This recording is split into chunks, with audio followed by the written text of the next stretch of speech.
Good morning, students.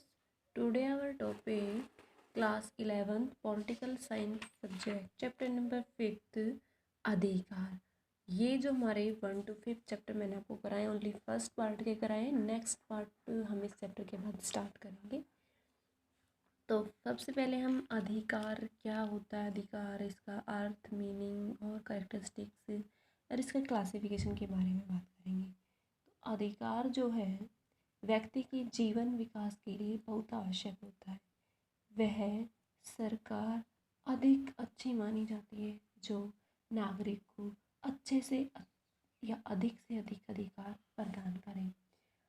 अधिकार सामाजिक जीवन की वे अवस्थाएं हैं जिनके बिना कोई भी व्यक्ति अपना पूर्ण विकास नहीं कर सकता है। तो इसकी जो परिभाषाएं हैं वो वाइल्स के अनुसार बता रखी है कि विशेष कार्य करने में स्वाधीनता की उचित मांग को ही अधिकार कहते हैं। हॉलैंड के अनुसार अधिकार एक व्यक्ति द्वारा दूसरे व्यक्ति के कार्य को समाज में मत तथा शक्ति द्वारा प्रभावित करने की क्षमता रखता है। क्रोसे के अनुसार अधिकार सभ्य जीवन की बाहरी शर्तों का आंगिक समूह है। ये इसकी विशेषताएं दे रखी थी, डेफिनेशन। नेक्स्ट जो इसकी विशेषताएं हैं, नेक्स्ट टॉपिक जो हमारा अधिकार की विशेषताएं। फर्स्ट विशेषता होगी कि अधिकार व्यक्ति की मांग की पूर्ति करता है। अधिकार एक व्यक्ति की अन्य व्यक्तियों के विरुद्ध अपनी सुविधा की मांग करता है। यह समाज पर एक दावा है, परंतु इसे हम शक्ति नहीं कह सकते। जैसा कि ऑस्टिन ने कहा है, ये शक्ति हमें प्रकृति से प्राप्त होती है, जिसमें देखने, सुनने, दौड़ने की शक्तियाँ भी शामिल होती हैं। लेकिन ये एक शक्ति नहीं है, ये एक व्यक्ति का अधिकार है। पॉइंट नंबर 2, अधिकारों का नैतिक आधार। व्यक्ति का नैतिक मांग भी एक अधिकार बन सकता है, अनैतिक मांगे नहीं बन सकती। जीवित रहने, संपत्ति रखने, विचार प्रकट करने की मांगी नैतिक है, परंतु चोरी करना, दूसरों को मार पिटाई करना, गाली गलौज करना, ये सब हमारे अनैतिक मांग है। तो नैतिक मांग हमारी अधिकार है, जबकि अनैतिक मांग नहीं है। जिन मांगों से व्यक्ति तथा समाज दोनों को का ही हित होता है, वे ही अधिकार कहलाते हैं। तो नैतिक अधिकार भी हमारा अधिकार है। समाज द्वारा स्वीकृत मांगे ही अधिकार है। ये पॉइंट नंबर 3 है हमारा। व्यक्ति की वे मांगे ही अधिकार कहलाती हैं जिन्हें समाज स्वीकार करता है। व्यक्ति द्वारा जबरन प्राप्त की गई सुविधा अधिकार नहीं कहलाती है। पॉइंट नंबर 4, अधिकार समाज में प्राप्त होते हैं। अधिकारों तथा कर्तव्यों का क्रम समाज में ही चलता है। समाज से बाहर व्यक्ति न कोई अधिकार और न ही कोई कर्तव्य।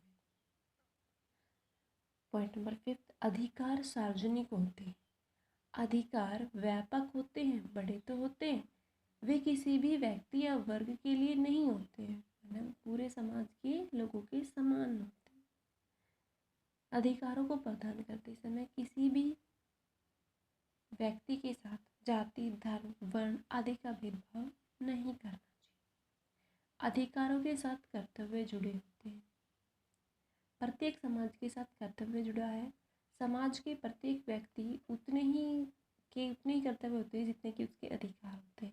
बिना कर्तव्यों के अधिकारों का अस्तित्व नहीं है।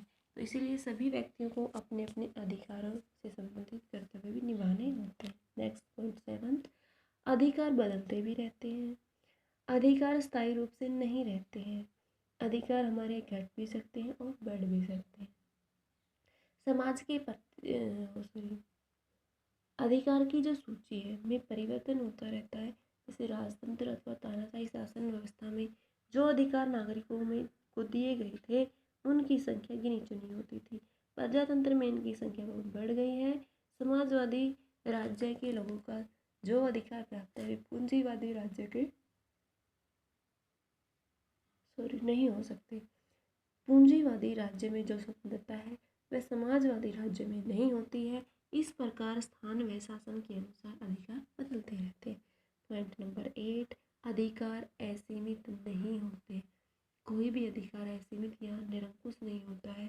प्रत्येक अधिकार पर उचित प्रतिबंध लगाए जाते हैं। यदि हमें बोलने का अधिकार है तो हम किसी को गालियाँ देने या उसका विरोध का फैलाव या का अधिकार नहीं हमें नहीं मिल सकता।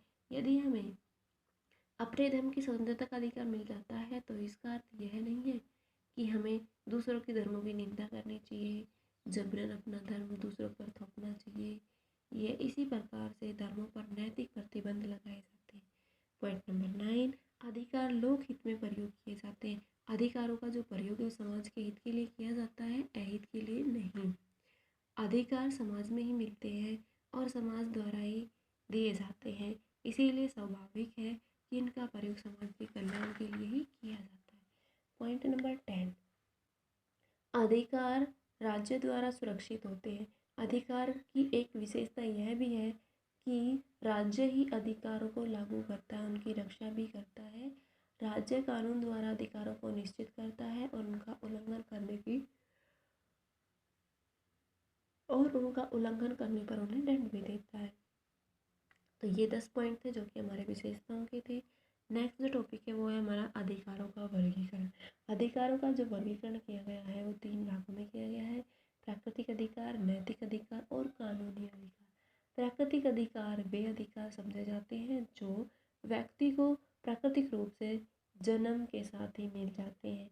जैसे इंग्लैंड के दार्शनिक जॉन लॉक का विचार था कि समाज और राज्य की स्थापना से पहले व्यक्ति को प्राकृतिक अवस्था में कुछ अधिकार प्राप्त होते हैं, जैसे जीवन का अधिकार, स्वतंत्रता का अधिकार, संपत्ति का अधिकार।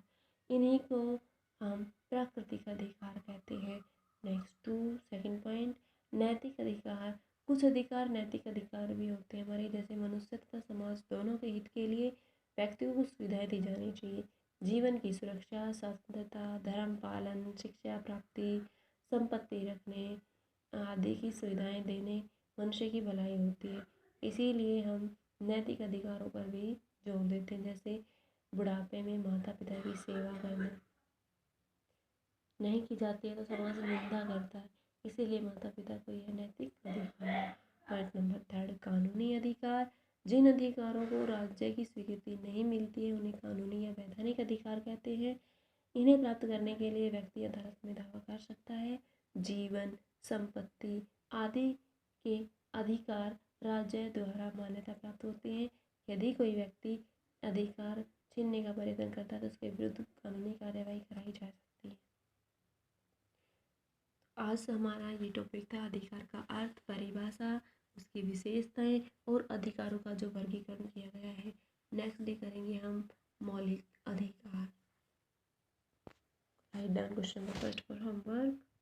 अधिकार का अर्थ, परिभाषा व विशेषताओं का वर्णन कीजिए। नेक्स्ट क्वेश्चन नंबर 2, अधिकारों का वर्गीकरण कीजिए। Thank you.